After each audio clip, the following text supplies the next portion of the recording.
La trilogie du Seigneur des Anneaux a caché un détail sur Saruman qui révèle beaucoup de choses sur ses connaissances, et la plupart des fans ne l'ont jamais remarqué.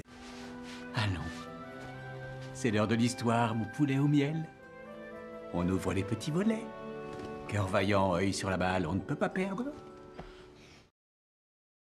L'un des nombreux facteurs qui a contribué au succès de la trilogie de Peter Jackson a été l'incroyable niveau de détail apporté aux accessoires. De l'armure en côte de maille fabriquée à la main à partir de milliers de petits anneaux métalliques, aux dizaines de bâtiments nécessaires à la construction de décors comme et de races, il est difficile d'imaginer le temps et les efforts investis par Weta Workshop dans les moindres détails de la Terre du Milieu. Un accessoire souvent négligé par les fans du Seigneur des Anneaux est le carnet de notes de Saruman. Dans la communauté de l'anneau, alors que les membres de la communauté discutent de la possibilité de traverser les mines de la Moria, le film montre Saruman dans la tour d'Orthanc. On le voit dire ces mots. Tu as peur d'aller dans ces mines, n'est-ce pas? Les nains ont creusé trop avidement et trop profondément. Tu sais ce qu'ils ont réveillé dans les ténèbres de Khazad-dûm, ombre et flamme. Avec ces paroles, il feuillette un livre et on a pu apercevoir un dessin du Balrog, le même qui rôdait dans les profondeurs de la Moria. Le livre contenait plusieurs autres pages remplies d'illustrations et de textes elfiques, mais elles n'apparaissaient que brièvement et partiellement hors cadre, rendant presque impossible de discerner leur contenu. Cet accessoire extrêmement détaillé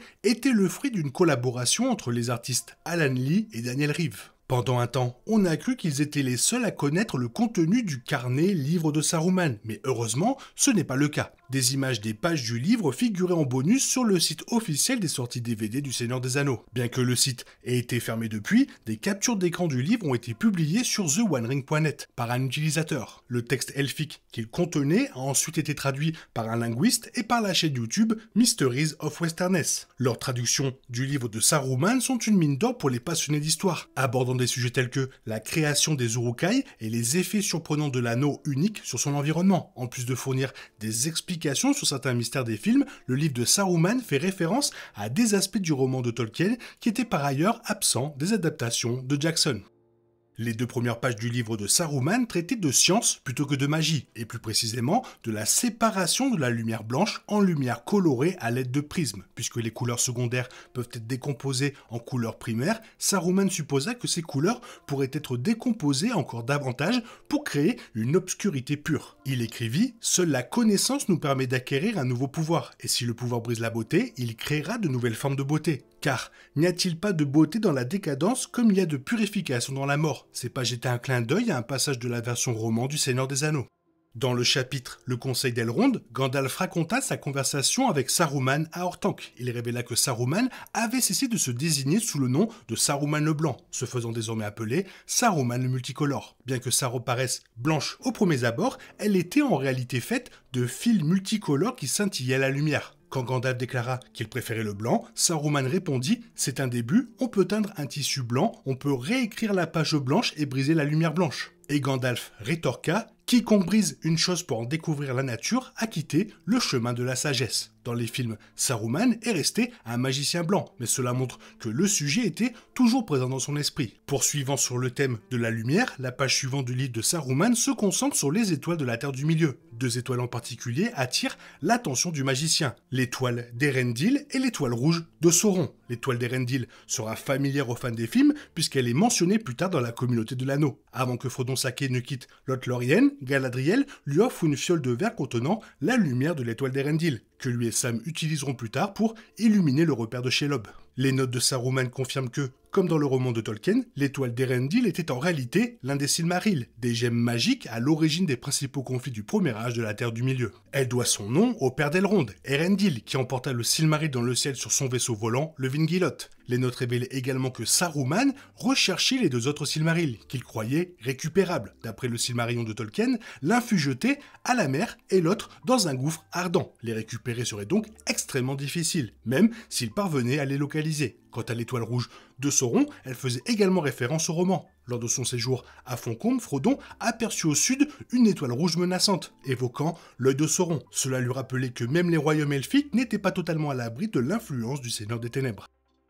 Les pages suivantes couvraient un assortiment de sujets apparemment aléatoires. Saruman dessina des coquillages que lui, ou plus probablement ses sbires, avaient trouvés dans la rivière Anduin en recherchant l'anneau unique. Nombre d'entre eux étaient en forme de spirale, ce que Saruman supposa être dû à une influence de l'anneau unique. Cela n'avait aucun fondement dans le roman, mais c'est un concept fascinant, indiquant que l'influence corruptrice de l'anneau unique était si puissante qu'elle pouvait corrompre l'environnement à sa guise. Saruman aborda ensuite les utilisations du mithril, le minerai rare découvert dans les mines de la Moria. On pouvait le battre comme le cuivre et le polir comme le verre. Les nains pouvaient en faire un métal léger et pourtant plus dur que l'acier trempé. Sa beauté était comparable à celle de l'argent ordinaire, mais la beauté du mithril ne ternissait ni ne s'estompait. Ces mots étaient tirés directement du roman, et plus précisément du chapitre Un voyage dans les ténèbres, de la communauté de l'anneau, bien que ce ne soit pas Saruman qui les ait prononcés. C'était plutôt l'explication que Gandalf donna lorsque Sam lui demanda pourquoi les nains voulaient reconquérir la Moria. Peut-être dans la chronologie de Jackson, Gandalf dit-il cela à Saruman, qu'il a ensuite ajouté dans son livre.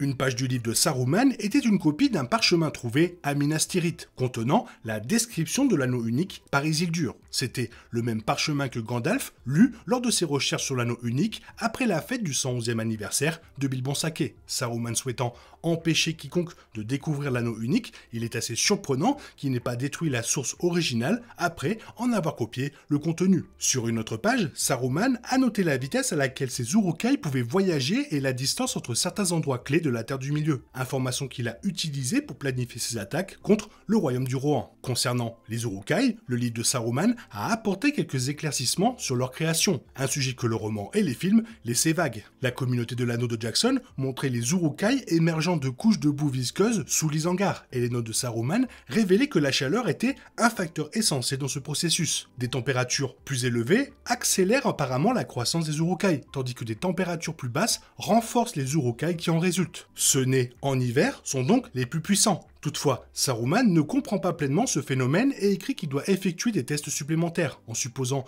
que les scènes du film soient chronologiques, Lurtz doit être né début octobre, à peu près au moment où Frodon rencontre le roi sorcier de Langmar sur le mont Venteux. Bien que ce ne soit pas l'hiver, octobre est un mois plus froid, ce qui pourrait expliquer la férocité accrue de Lurtz.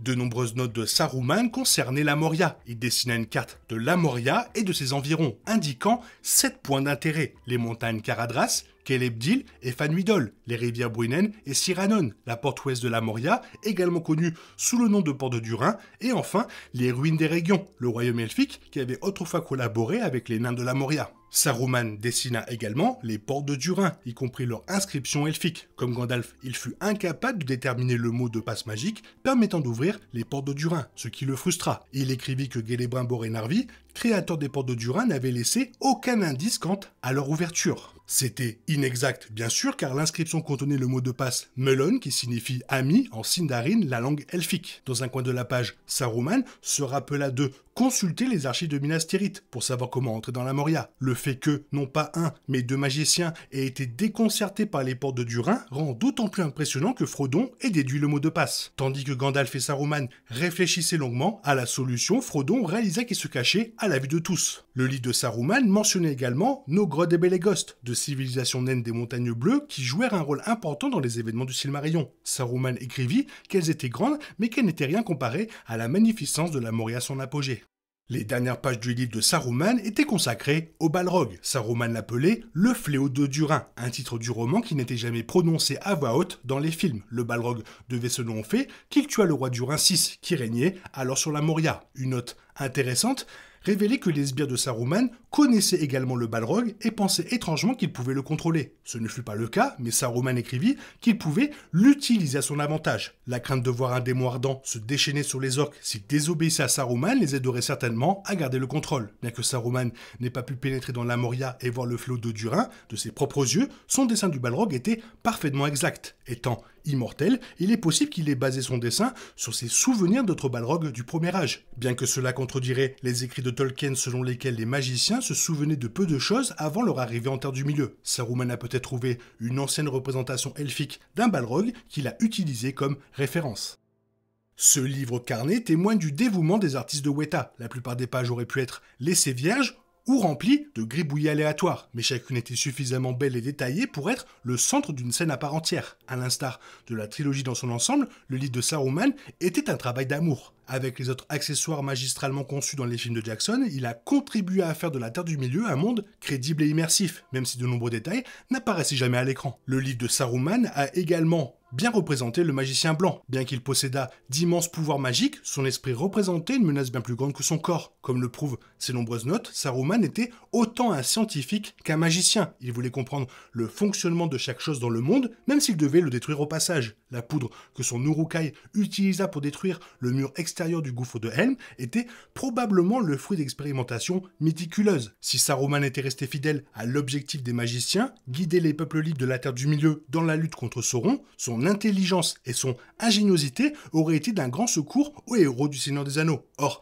il est devenu l'un de leurs plus grands ennemis. Enfin, le livre de Saruman témoigne de l'importance du fandom. Sans tous ces fans, l'histoire contenue dans cet accessoire aurait pu être perdue à tout jamais.